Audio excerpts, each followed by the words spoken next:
Yana bir ijodkor borlar, shoir Sirojiddin Rahmatulloh. Ularni ham taklif qilamiz. Marhamat.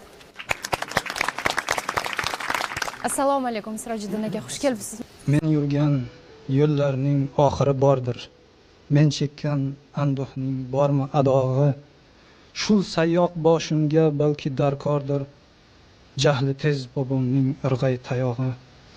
Ko'zimga shu zahot ko'rinib sovuq, kiprigim uchida titrab ketdi shab.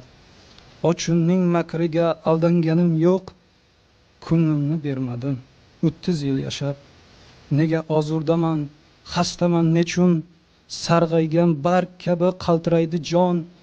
G'arib xayollarim bunchalar uzun, adashgan shamolday kezar sargardon. Men dunyo demadim, dunyodir borim. Qushdek parvoz qildim dil osmonida, jonfizo so'zlarning tutib xumori.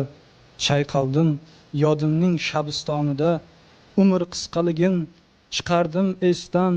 Halovat bog'ida sayr qilgan dam, qorasin ko'rsatdi bu kech olisdan. Menga yaqinlashib kelayotgan g'am, qismat to'lqinida sargashta yodim.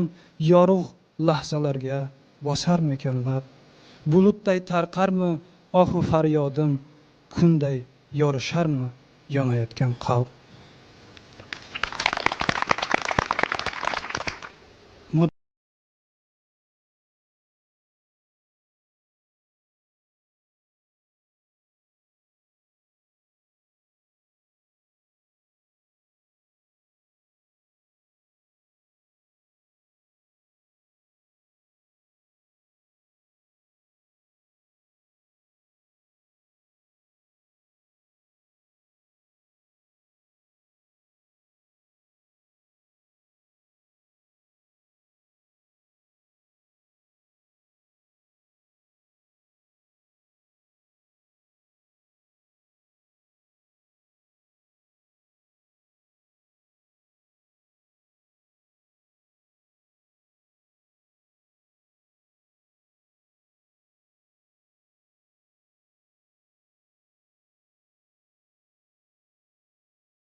Minnatdormiz. Rahmat.